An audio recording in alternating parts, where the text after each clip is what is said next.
નમસ્કાર, હું બિંદિયા સાવલિયા, ધોરણ 12 સાયન્સ, વિષય રસાયણ વિજ્ઞાન, યુનિટ નંબર 1 ઘન અવસ્થા. એમાં ટોપિક છે સંકુલન ક્ષમતા. તો આજનો આપણો ટોપિક છે સંકુલન ક્ષમતા એટલે કે પેકિંગ એફિશિયન્સી. તો આપણે આગળના લેક્ચરની અંદર ચાલેલું છે એના વિશે થોડી ડિસ્કસ કરી લઈએ. તો આગળના લેક્ચરની અંદર આપણે સંવૃત સંકુલિત રચનાઓ એટલે કે ક્લોઝ પેકિંગ રચનાઓ વિશે જોયેલું અને સંયોજનોનું સૂત્ર અને ભરાયેલ છિદ્રોની સંખ્યા વિશે અને ચતુષ્ફલકીય અને અષ્ટફલકીય છિદ્રોના સ્થાન દર્શાવવા માટેની રીતો આપણે જોયેલી છે. હવે આ લેક્ચરની અંદર આપણે સંકુલન ક્ષમતા એટલે કે પેકિંગ એફિશિયન્સી વચ્ચેનો અભ્યાસ કરવાનો છે. તો આપણે સામાન્ય રીતે જાણીએ છીએ કે ઘનમાં જે ઘટક કણો છે, ઘટક કણો એટલે કે જે પરમાણુ, અણુ અથવા તો આયનો એ કેવા હોય છે? સંકુલિત થયેલા હોય. અને એ સંકુલિત થયા હોય તો પણ એ છિદ્રોના સ્વરૂપે આપણને એની અંદર આપણે શું જોવા મળે છે? મુક્ત અવકાશ એટલે કે થોડીક જગ્યા જોવા મળે છે. બરાબર. તો હવે તો એને શું કહેવાશે? જેની એને સંકુલન ક્ષમતા કહેવાય છે. સંકુલન ક્ષમતા કોને કહેવાશે? તો કે આપણે એમ કહી શકીએ કે ઘટકો દ્વારા સંકુલન ક્ષમતા એ ઘટકો દ્વારા રોકાયેલા કુલ અવકાશના ટકા છે. આવી રીતે પણ એની વ્યાખ્યા આપી શકીએ. અથવા તો સ્ફટિકમાં એકમ કોષના કણો દ્વારા પ્રાપ્ય અવકાશ પૈકી રોકાયેલા કુલ અવકાશના ટકાને તેની સંકુલન ક્ષમતા અથવા તો પેકિંગ એફિશિયન્સી કહેવામાં આવે છે. હવે આ question very most IMP question છે, જેના આપણે દાખલા અને ઘણી કેલ્ક્યુલેશન એટલે કે સૂત્ર તારવવાના પણ પૂછાય છે 3 કે 4 માર્કની અંદર. તો હવે આપણે એનું સૂત્ર તારવવાનું હોય તો સૂત્ર કઈ રીતે આપણે તારવીશું? તો કે ધારો કે સંકુલન ક્ષમતા માટેનું સૂત્ર શું થશે? તો કે એકમ કોષમાં કુલ ગોળા દ્વારા રોકાયેલું કદ, અથવા તો આની જગ્યાએ શું લખી શકીએ કે ઘટકો દ્વારા રોકાયેલું કદ ઇન્ટુ 100. કારણ કે આપણે અહીંયા પર્સન્ટેજ કીધેલા છે. એની વ્યાખ્યામાં શું કીધેલું છે કે સ્ફટિકમાં એકમ કોષના કણો દ્વારા પ્રાપ્ય અવકાશ પૈકી જેટલો અવકાશ છે એમાં જે રોકાયેલો કુલ ભાગ છે એના ટકાને એની શું કહેવાય છે? સંકુલન ક્ષમતા કહેવામાં આવે છે. એટલે કે સંકુલન ક્ષમતા એ ઘટકો દ્વારા રોકાયેલા કુલ અવકાશના ટકા છે. હવે આપણે એનું સૂત્ર કઈ રીતે તારવીશું? તો કે પૂછાય આપણને એક્ઝામમાં કે સૂત્ર તારવો, એનું સામાન્ય સૂત્ર તારવો. બરાબર. તો હવે ધારો કે કોઈ એકમ કોષ છે, એકમ કોષની ધારની લંબાઈ કેટલી હોય છે? એ હોય છે. બરાબર. તો એકમ કોષનું કદ આપણને ધારની લંબાઈ એ છે તો એકમ કોષનું કદ કેટલું થશે? એ ઘન. કારણ કે આપણે જાણીએ છીએ કે કદનું એકમ શું આવે છે? મીટર ક્યુબ આવશે. બરાબર. એટલે કદ બરાબર શું થશે? લંબાઈ ગુણ્યા પહોળાઈ ગુણ્યા ઊંચાઈ. એટલે ત્રણેય આપણને એ મળશે. ઓકે. એટલે અહીંયા શું આવશે? લંબાઈ ગુણ્યા લંબાઈ થશે. તો અહીંયા આપણને શું મળશે? એનો ઘન મળશે. હવે એકમ કોષ દીઠ ગોળાઓની સંખ્યા બરાબર શું ઝેડ લીધો છે, રાઈટ, કે જે આપણે પરમાણુની સંખ્યા દર્શાવીશું. હવે આર ત્રિજ્યા ધરાવતા ગોળાનું કદ શું થશે? તો કે પાયર ક્યુબ થશે.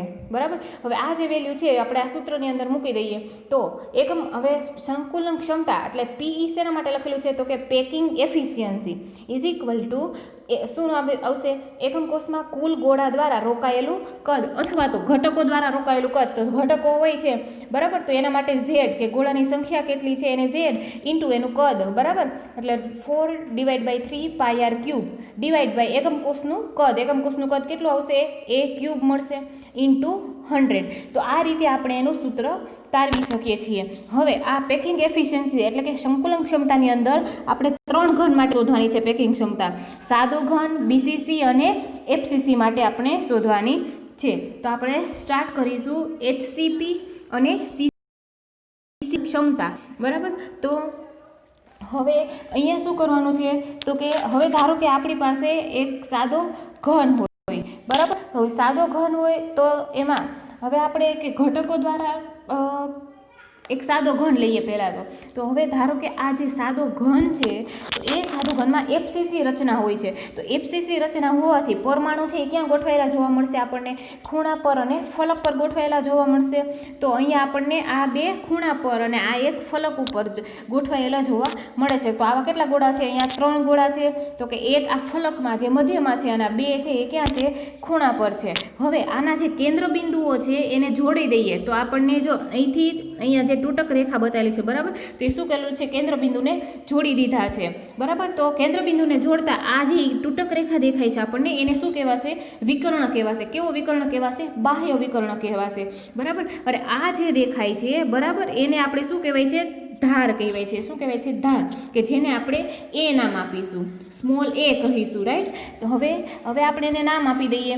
તો નામ આપીશું તો અહીંયા શું આવશે? આને એ, અહીંયા બી, સી, ડી બરાબર, ઈ, એફ, જી અને એચ. તો આપણે એનું નામકરણ કરી દીધું છે. હવે આપણે શું જોઈએ છે કે હવે આપણે ઘટકો દ્વારા રોકાયેલું કદ છે એ આપણે જાણીએ છીએ કે ધારો કે આપણે અહીંયા એ લીધેલો છે બરાબર.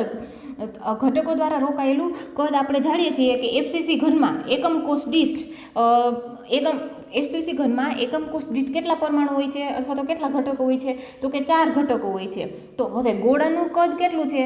તો કે 4/3πr³ ગોળાનું કદ એટલું છે. હવે આપણે એકમ કોષનું કદ મેળવવું છે તો આપણે કઈ રીતે લખીશું? તો અને આરના ફોર્મ એને એ છે સ્મોલ એ, જે આપણે અહીંયા આ ધારને લીધેલી છે એ, ધારની લંબાઈ એ, તો એને આપણે આરના ફોર્મમાં લાવવી પડશે બરાબર. તો આરના ફોર્મમાં લાવીશું તો એના માટે હવે આપણે જોઈએ ત્રિકોણ એબીસીમાં પાયથાગોરસ પ્રમેય પ્રમાણે. તો કે ત્રિકોણ આ એ, બી અને સી, આ જે ત્રિકોણ એ, બી અને સી, આ ત્રિકોણ એ, બી, સી એમાં પાયથાગોરસ પ્રમાણે જોઈએ તો હવે આ ત્રિકોણ એબીસી છે એમાં જે આ ખૂણો બી છે એ આપણને કેવો મળશે? કાટખૂણો બનશે બરાબર. તો પાયથાગોરસ પ્રમાણે જે આપણે મેથ્સમાં તો કે AC સ્ક્વેર બરાબર, આ AC સ્ક્વેર એટલે કે વિકર્ણ થશે, right. AC square is equal to AB square plus B square. તો હવે આ જે AC છે બરાબર, AC square is equal to AB square plus BC square. તો આ જે AC સ્ક્વેર છે એને આપણે શું નામ આપીશું? ધારો કે બી નામ આપીશું તો બી સ્ક્વેર આવશે. AC સ્ક્વેર બરાબર શું થશે? બી સ્ક્વેર બરાબર. હવે આ આપણે જે વિકર્ણ છે એ આપણને ખબર નથી તો આપણે એને બી ધારેલો છે. ઓકે, તો હવે એટલે અહીંયા બી સ્ક્વેર મળ્યું આપણને. હવે એ બી સ્ક્વેર એટલે આ તો ધાર છે એને આપણે શું કીધું? ધાર બરાબર એ લીધું છે. તો અહીંયા એ સ્ક્વેર અને જે બીસી સ્ક્વેર છે તો અહીંયા એ પણ ધાર છે તો એને શું કહેવાશે? એમાં પણ એ સ્ક્વેર આવશે. તો અહીંયા હવે બી સ્ક્વેર ઇઝ ઇક્વલ ટુ અહીંયા કેટલા? એ સ્ક્વેર છે, 2a સ્ક્વેર છે એટલે આપણે અહીંયા લખી શકીશું કે B square is equal to 2a square. તો હવે અહીંયા આપણે સ્ક્વેર છે અહીંયા એ આપણે દૂર કરવો છે તો આ બાજુ વર્ગમૂળ થશે બરાબર. તો B is equal to √2a આવશે બરાબર. કેમ? કારણ કે જો અહીંયા વર્ગમૂળ કરશી તો શું થશે કે એ સ્ક્વેર છે એનો જે વર્ગ છે એનું વર્ગમૂળ શું થાય? ખાલી એ થશે. ઓકે, કે આ બીનો જે હવે તો અહીંયા શું મળશે હવે આપણને? તો કે જે અહીંયા જે બીનો વર્ગ છે આપણે દૂર કર્યો છે, એટલે બીનો સ્ક્વેર છે આપણે જમણી બાજુ જશે, બીનો વર્ગ દૂર કર્યો, રાઈટ, એવું કહેવાશે. તો બી ઇઝ ઇક્વલ ટુ આપણને √2a મળશે. હવે આ બી છે એ કોના બરાબર છે? તો કે આ થશે આ બી છે તો AC બરાબર બી અને એના બરાબર આપણે શું મળ્યું? એટલે કે √2a એટલે AC બરાબર બી બરાબર √2a મળ્યું છે. ઓકે, હવે આ જે √2 છે એ કોના બરાબર છે? હવે આપણે જોયું કે અહીંયા ધારની લંબાઈ લીધી છે. ઓકે, હવે આની લંબાઈ તો આપણે જે AC છે એટલે કે એના બરાબર આપણે બી ધારેલું છે તો એની લંબાઈ આપણને કેટલી મળેલી છે? √2a મળેલી છે કે જે શું છે? વિકર્ણ છે. હવે આ AC છે એ ધાર નથી બરાબર, તેને આપણે બી લીધેલી છે. ઓકે, હવે આપણે અહીંયા મળેલું છે કે √2a. તો આ √2a છે એ કોના બરાબર છે? તો હવે એમ આપણે જોઈએ તો અહીંયા હવે ફલક ખૂણા પર 2 ગોળા છે અને એક ગોળો મધ્યમાં છે ફલકમાં, રાઈટ. તો અહીંયા શું આવશે? એક એની ત્રિજ્યા, આ ગોળાની ત્રિજ્યા આ એક R પછી આ બીજો R આવશે, રાઈટ. કારણ કે અહીંયા અને જ્યારે આ મધ્યનો ગોળો છે એમાં એક આર અહીંયા આવશે, એક આર અહીંયા આવશે, બે આર આવશે કારણ કે આખો ગોળો છે, રાઈટ, જે અહીંયા અડધા અડધા ગોળા છે. એટલે કુલ કેટલા આર થયા? એક અહીંયા, બે અહીંયા અને એક અહીંયા. તો કુલ કેટલા આર થયા છે? 4 આર, રાઈટ. તો હવે અહીંયા તો એસીની લંબાઈ છે, બરાબર. તો આ એસીની લંબાઈ કોના બરાબર થશે? તો કે 4r બરાબર થશે એસીની લંબાઈ, બરાબર. તો એસી બરાબર 4r બરાબર √2a થશે. હવે આપણે અહીંયા એનો કરતા બનાવીશું એટલે a is equal to 4r divide by √2 થશે, બરાબર. હવે શું કરીશું? તો કે આ જે એસી બરાબર એ બરાબર આપણને 4r ડિવાઈડ બાય √2 મળેલું છે. તો અહીંયા એનું શું કરેલું છે કે એ ઇઝ ઇક્વલ ટુ 4 એટલે કે 2 ગુણ્યા 2, બરાબર, એ એટલે 4 થશે ને. તો અહીંયા 2 ઇન્ટુ √2 લીધેલું છે, રાઈટ, કારણ કે √2 લઈશું એટલે આપણને અહીંયા કેટલા મળશે? 4 મળશે ઇન્ટુ આર ડિવાઈડ બાય √2 આવશે એટલે એક √2 એક બીજો √2d જશે ઉપર નીચે. તો આપણને 2√2 ઇન્ટુ આર મળશે, બરાબર. હવે આપણે શું કરવાનું છે? હવે આ બધું એકમ કોષનું કદ જોઈએ. તો આપણે એકમ કોષનું કદ બરાબર શું થશે? લંબાઈ ગુણ્યા પહોળાઈ ગુણ્યા, રાઈટ. તો લેન્થ એકમ કોષનું કદ is equal two a into a થશે એટલે એનો ઘન થશે. હવે અહીંયા આપણને એ કેટલો મળેલો છે? 2 ઇન્ટુ √2 ઇન્ટુ આર મળેલો છે. તો એનો આપણે ઘન કરીશું એટલે આપણને શું મળશે? એકમ કોષનું કદ છે, બરાબર. હવે આ બધું જ છે, આ જે લંબાઈ ગુણ્યા પહોળાઈ ગુણ્યા લંબાઈ પહોળાઈ ઊંચાઈ બધું કોના બરાબર છે? એ બરાબર છે, બરાબર. એટલે અહીંયા આપણે એ લીધેલો છે. હવે આ જે આપણને એકમ કોષનું કદ મળી ગયું છે, તો હવે આપણે એની વેલ્યુ છે એ આપણે પેકિંગ ક્ષમતાના સૂત્રમાં એની વેલ્યુ મૂકીશું.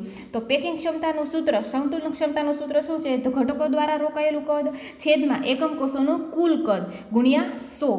તો એમાં ઘટકો દ્વારા રોકાયેલું કદ છે કેટલું છે? તો આપણે આગળ કીધું કે એફસીસી ઘનમાં એકમ કોષ દીઠ કેટલા પરમાણુ હોય છે? કે તો કે 4 પરમાણુ અથવા તો 4 ઘટકો હોય છે. જે ઓકે તે આપણને તો અહીંયા જોઈએ કે તો અહીંયા ઘટકો દ્વારા રોકાયેલું કદ એટલે કેટલા ઘટકો હોય છે? 4. તો 4 ગુણ્યા ગોળાનું કદ કેટલું થશે? 4 into 4 divide by 3 into πr³ into 100 divide by એનો ઘન એકમ કોષનું કુલ કદ જે આપણે અહીંયા મેળવેલું છે, ઓકે. એ કેટલું થશે? તો કે 2√2 ઇન્ટુ આર આખાનો ક્યુબ. તો આ મળશે આપણને વેલ્યુ. હવે અહીંયા શું કરેલું છે કે આ જે 4/3 છે તો અહીંયા આવશે, ઓકે. તો આ સૂત્ર એ આવશે 4 into πr³ divide by 3 into 8 કેમ આવ્યા? તો કે 2નો ઘન, 2 2 4 4 2 8 2નો ઘન ઇન્ટુ હવે અહીંયા √2નો ઘન આવશે. તો √2નો ઘન છે તો હવે શું √2નો ઘન? તો એકવાર આપણે હવે √2 છે એ 2 વખત √2 થશે તો √2નો સ્ક્વેર ધારો કે 1 કરીએ અને એક √2 અલગ રહેવા દઈએ તો √2નો જે સ્ક્વેર છે એમાંથી આપણને ખાલી 2 મળશે અને એક √2 વધશે, ઓકે. તો 2 ઇન્ટુ √2 ઇન્ટુ r³ થશે. હવે અહીંયા શું કરવાનું છે કે નીચે સરખા ઉડાડી દેવાના છે. તો અહીંયા આરનો ઘન ઉડી જશે, ઓકે. હવે અહીંયા શું થશે? 4 2 8 થશે. હવે અહીંયા શું થશે? તો કે આજે 2 2 4 થશે તો એ બંને નીકળી જશે, રાઈટ. તો ઉપર શું વધેલું છે? તો કે ઉપર ખાલી પાઈ વધેલો છે. તો પાઈ ડિવાઈડ બાય 3√200. હવે પાઈની વેલ્યુ આપણે મૂકી 3/14 ડિવાઈડ બાય 3 ઇન્ટુ √2ની વેલ્યુ કેટલું થશે? 1.41 ઇન્ટુ 100. તો આપણને મળશે 74%. તો આટલો જે 74% રોકાયેલો છે. જ્યારે ખાલી જગ્યા કેટલી છે? તો કે એને 100 માંથી બાદ કરી દઈએ એટલે આપણે કેટલો ખાલી ભાગ છે, કેટલી ખાલી જગ્યા છે એ આપણને જોવા મળશે. તો કેટલી ખાલી જગ્યા આવશે? તો કે 100 - 74 એટલે આપણને કેટલા મળશે? તો કે 26%, બરાબર. તો આ આપણે થયું HCPમાં અથવા HCP અને CCPમાં સંકુલન ક્ષમતા. તો આજે HCP અને FCC બંનેની જે પેકિંગ ક્ષમતા છે એ કેવી છે? સમાન છે, કારણ કે 74% છે અને એ સૌથી વધારે ભરાયેલું હોય છે. એમાં જ્યારે 26% કેવી જગ્યા જોવા મળે છે? ખાલી, એટલે કે બાકી જગ્યા 26% જોવા મળે છે. તો આમાં ખાલી આપણે આરના ફોર્મમાં એને લઈએ અને કુલ કદ શોધ્યું છે. તો ઘટક કણોનું કદ તો ખબર જ છે, અને તેનો ગુણોત્તર લીધો અને આપણે શું મળ્યું? પેકિંગ ક્ષમતા મળી ગઈ. હવે એવી જ રીતના આપણે શું શોધવાનું છે? તો કે અંતઃકેન્દ્રિત સમઘનીય રચનામાં સંકુલનની ક્ષમતા, એટલે કે આપણે શોધવાનું છે BCC માટે, બોડી સેન્ટર ક્યુબિક સ્ટ્રક્ચર માટે આપણે હવે શોધવાનું છે. તો એની અંદર હવે આપણે શું કરવાનું છે? તો એની અંદર હવે આ જે સ્ફટિક અથવા તો ઘન છે, તો એમાં પરમાણુ BCC છે, બરાબર. તો BCC ઘન માટે પરમાણુઓ છે એ આપણને ક્યાં જોવા મળશે? તો કે એક ખૂણા પર અને એક આપણને ક્યાં જે 3 છે એ ક્યાં આવશે? સેન્ટરમાં આવશે. ઓકે, આ જે સેન્ટરમાં છે અને આ 2 ખૂણા ઉપર જોવા મળશે BCC ઘનમાં, જે આપણે આગળ જોઈ બે છે એ આપણને ખૂણા પર જોવા મળે છે. આ એક ખૂણો આ બીજા ખૂણા પર, અને એક ક્યાં આપણને મળશે? મધ્યમાં મળશે, બરાબર. અને બધા એકબીજાને કેવા છે? અડકીને આવેલા છે, બરાબર. તો હવે આ એક આપણને ખૂણા પર, આ બીજા ખૂણા પર, અને આ ત્રીજા ખૂણા સેન્ટરમાં મળે છે. હવે આ જે બનશે આગળમાં આપણને HCP અને FCCમાં આપણને અહીંયા મળેલું, રાઈટ. તો એ વિકર્ણ કેવો હતો? બાહ્ય વિકર્ણ છે, જ્યારે આ કેવો છે? અંતઃ વિકર્ણ છે, બરાબર. હવે જે બાહ્ય વિકર્ણ હતો એની લંબાઈ કેટલી હતી? 4r હતી. એટલે 4r બરાબર કેટલા થતા હતા? √2a, જે આપણે અહીંયા જોયેલું છે, રાઈટ. 4r બરાબર √2 બાહ્ય વિકર્ણ માટે. ઓકે, હવે અંતઃ વિકર્ણમાં બંને ખૂણાઓને જોડીએ. જો હવે આ જે ખૂણાઓ છે, અહીંથી અહીંયા આ ખૂણાઓને જોડીએ તો આપણને તો એને શું કહેવાય છે? અંતઃવિકર્ણ કહેવાય છે. તો હવે આ જે અંતઃવિકર્ણ છે એ કોના બરાબર થશે? તો કે 4r બરાબર. ધારો કે આની ત્રિજ્યા, આ ગોળાની ત્રિજ્યા કેટલી થશે? r, પછી આની r, આની r અને આની r, વચમાં જે સેન્ટરમાં આવે છે એ આખો ગોળો મળશે, એટલે 4r અંતઃવિકર્ણ છે એ કોના બરાબર હોય છે? તો કે 4r બરાબર. અને અહીંયા જે આ બધી ધાર છે એની લંબાઈ કેટલી હોય છે? એ લીધેલી છે આપણે. હવે આપણે એનું નામકરણ કરી દઈશું, તો કે ABCDEFG અને H. હવે આપણે શું કરવું પડશે? ત્રિકોણ પસંદ કરવા પડશે. ધારો કે આપણે ધારની લંબાઈ શું ધારેલી છે? A ધારેલી છે. ઓકે, તો ધારની લંબાઈ આ A છે, બરાબર છે. આ બધી ધારની લંબાઈ શું છે? A છે. હવે એમાં હવે ત્રિકોણ AFD બનશે.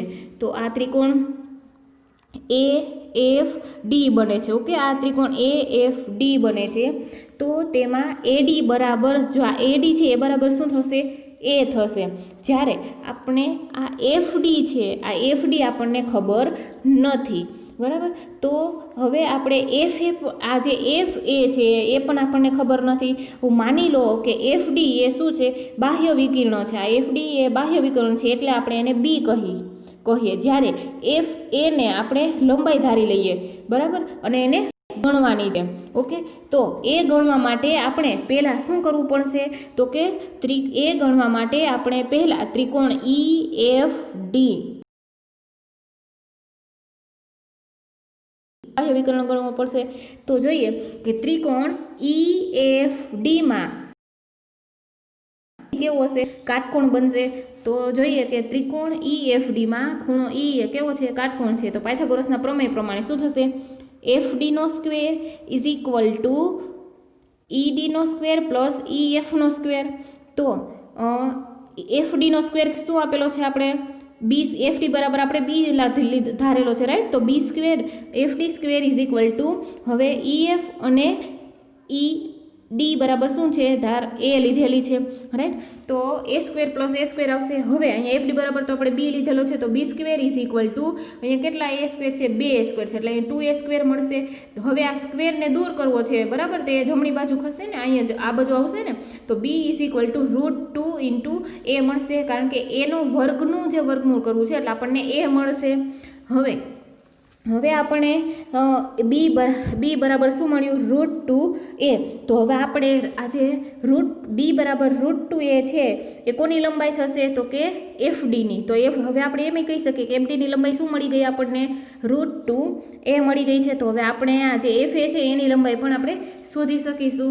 તો હવે આપણે જોઈએ ત્રિકોણ AFD માટે. તો એ ત્રિકોણ AFD માં જે ખૂણો D છે એ કેવો છે? કાટકોણ બનશે. હવે એમાંય પાયથાગોરસ પ્રમાણે જોઈએ તો AF square is equal to AD square plus ડીએફનો સ્ક્વેર. તો હવે એએફ સ્ક્વેર, આ એએફ સ્ક્વેર બરાબર આપણે શું ધારેલું છે? સી ધારેલો છે, બરાબર, સી લીધેલો છે. તો C square is equal to AD એટલે એડી સ્ક્વેર, તો આપણે એનો સ્ક્વેર કરવો પડશે પ્લસ ડીએફનો સ્ક્વેર અથવા તો એફડીનો સ્ક્વેર, જે આપણને આગળ મળ્યો શું મળ્યો? √2a મળ્યો છે. તો અહીંયા આપણને √2 કાઉન્સમાં લખેલો છે એનો આખોનો સ્ક્વેર આવશે. હવે શું થશે અહીંયા? તો કે C square is equal two A square plus, હવે √2 છે એનો સ્ક્વેર છે એટલે ખાલી 2 મળશે આપણને અને અહીંયા એ સ્ક્વેર મળશે. ઓકે, તો અહીંયા C square is equal two અહીંયા કેટલા છે? 3a સ્ક્વેર છે. જો અહીંયા 2a સ્ક્વેર પ્લસ 1 સ્ક્વેર, તો આપણને C square is equal two 3a square મળશે.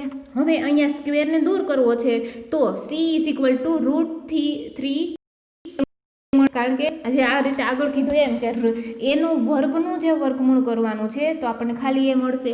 તો આ જે સી મળ્યો એ કોના બરાબર મળ્યો છે? Equal to she is equal two આપણને મળશે √3a. હવે આ જે √3 છે એ કોના બરાબર છે? તો કે 4r બરાબર, જે આપણે અહીંયા કાઉન્ટ કરીએ એની ત્રિજ્યા. ઓકે, તો એના બરાબર છે. હવે એકમ કસનું કુલ કદ જોઈએ. તો એકમ કસનું કુલ કદ બરાબર સોરી અહીંયા એને કરતાં બનાવીશું તો 4r ડિવાઈડ બાય 3 √3 મળશે. હવે એકમ કસનું કદ શોધીએ તો એકમ કસનું કદ ઇઝ ઇક્વલ ટુ લંબાઈ ગુણ્યા પહોળાઈ ગુણ્યા ઊંચાઈ, એટલે આપણને ત્રણેય એ ધારેલું છે, બરાબર. તો એ ઘન મળશે. એ ઘન આપણને શું મળ્યો? 4r ડિવાઈડ બાય √3 આખાનો ઘન. તો અહીંયા શું આવશે? આરનો ઘન એટલે જોકે 16 ચોક 64, આરનો ઘન મળી ગયો 64 ડિવાઈડ બાય હવે √3 છે, બરાબર. તો √3 નો ઘન કરેલો છે એટલે આપણે અહીંયા બે √3 નો સ્ક્વેર ફરી કરી દઈએ અને એક √3 અલગ રહેવા દઈએ. તો જે √3 નો સ્ક્વેર છે એ બંને ઉડી જશે એટલે ખાલી 3 મળશે અને એક √3 આપણી પાસે બચેલા છે એટલે 3 √3 મળશે ઇન્ટુ r³ મળશે. તો આ શું થશે? એકમ કોષનું કુલ કદ. હવે આપણે શું શોધવાનું છે? તો કે પેકિંગ ક્ષમતા શોધવાની છે બીસીસી ઘન માટે. તો કે અહીંયા અંતઃ કેન્દ્રિત છે તો એમાં એકમ કોષ દીઠ આપણને કેટલા પરમાણુ જોવા મળશે? તો કે 2 પરમાણુ જોવા મળશે. તો પેકિંગ ક્ષમતાના સૂત્રની અંદર આપણે વેલ્યુ મૂકીશું. તો પેકિંગ ક્ષમતા is equal to 2 into 4 divide by 3 πr³ divide 64 divide by 3 √3 into r³ into અહીંયા 100. તો હવે અહીંયા શું થશે? આ તો 3 છે એ તો છેદમાં જ આવશે. હવે અહીંયા જે છેદનો છેદ છે એ ક્યાં જશે? અંશમાં જશે. એટલે આપણને મળશે 2 into 4 into 3 √3 πr³ divide by 64 into 3 into r³ અહીંયા ઇન્ટુ 100. ઓકે, હવે આપણે છેદ ઉડાડવાના છે કે અહીંયા 4 દુ તો 3 √3 πr³ divide by 64 into 3 into r³ right. હવે અહીંયા 88 64 થશે. ઓકે, હવે શું થશે કે r ઘન ઉડી જશે અને અહીંયા 3 ઉડી જશે. તો ઉપર શું વધશે?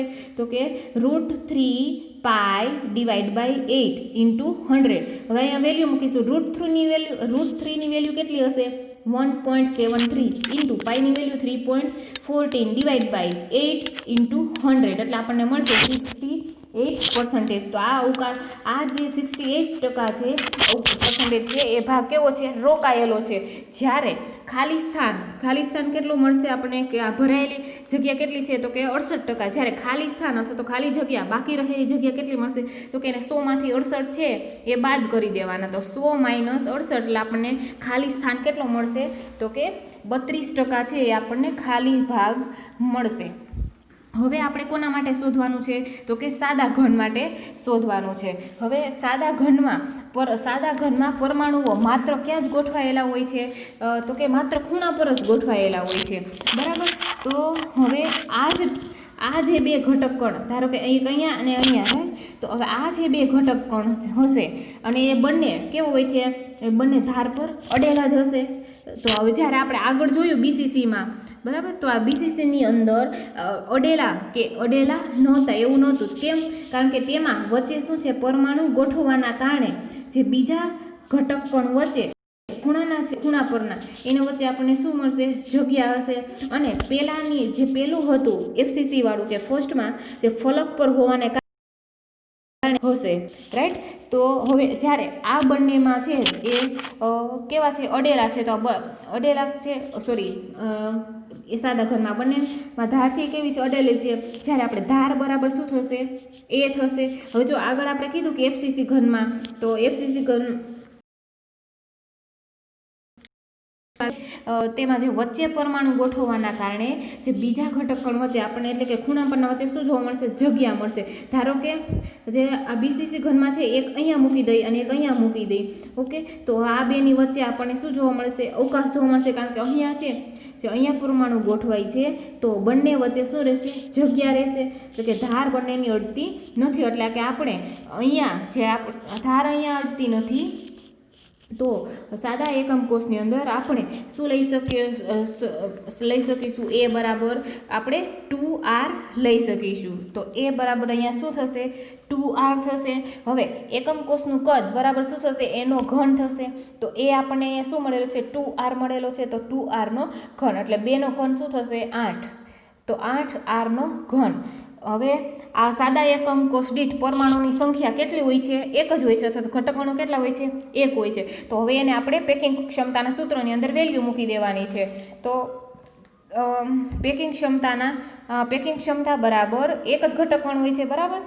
તો 1 ગુણ્યા 4/3 πr³ into 100 divide by 8 πr³.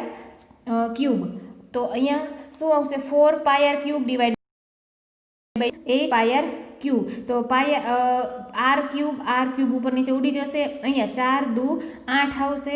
હવે ઇન્ટુ 100, તો અહીંયા શું વધ્યું, પાઈ ડિવાઈડ બાય 6 ઇન્ટુ 100 વધ્યું. તો પાઈની વેલ્યુ આવશે 3.14 ડિવાઈડ બાય 6 ઇન્ટુ 100. તો હવે આપણને કેટલા પર્સન્ટેજ મળશે, 52.36% આપણને જે ભરાયેલી જગ્યા છે એ જોવા મળશે. જ્યારે બાકી રહેલી અથવા તો ખાલી જગ્યા આપણને કેટલી મળશે, તો કે જે ભરાયેલો ભાગ છે ને 100 માંથી બાદ કરી દેવાનો, એટલે 100 - 52.36, એટલે આપણે બાકી રહેલો ભાગ એ કેટલો જોવા મળશે, 47.64%. તો અહીંયા આપણે જોયેલું છે સંકુલન ક્ષમતા વચ્ચે, એટલે કે પેકિંગ એફિશિયન્સી વચ્ચે, કે જે HCP અને CCP અથવા તો FCC રચનામાં સંકુલન ક્ષમતા, જ્યારે અંતઃકેન્દ્રિત સમઘનીય રચનામાં સંકુલનની ક્ષમતા એટલે કે BCC, અને સાદા ઘનની અંદર આપણે પેકિંગ ક્ષમતા શોધેલી છે. અને આ વેરી મોસ્ટ આઈએમપી ક્વેશ્ચન છે, એના દાખલા પણ આપણને પૂછાઈ શકે છે, બરાબર. તો હવે આપણે આજે સાદા ઘનમાં શું જોયું, એ બરાબર આપણને શું મળેલું છે સાદા ઘનમાં, તો કે સાદા ઘનની અંદર એ બરાબર આપણને 2r મળેલા છે. જ્યારે હવે આપણે જે BCC ઘન છે, તો BCCમાં શું મળેલું છે, તો કે BCCમાં √3a = 4r મળેલા છે. જ્યારે CCP और FCC અથવા તો HCP ઘનની અંદર આપણને એ બરાબર શું મળે, √2a બરાબર શું મળેલું છે, √2 = 4r મળેલા છે. તો હવે આપણે આગળ જોયા 5 પ્રકારના આપણે દાખલા પૂછાય છે એવું કીધેલું મેં તમને, કે ધારના ફલક પરથી, રાઈટ. તો અહીંયા આપણે જે બીજો પ્રકાર છે કે જે આપણે એના 3 સૂત્રો યાદ રાખવાનો છે. મેં તમને હમણાં કીધું કે સાદા ઘનમાં એ બરાબર 2r હોય છે, જ્યારે BCC ઘન છે એમાં √3a = 4r, અને જે HCP એટલે અને CCP અથવા તો FCC છે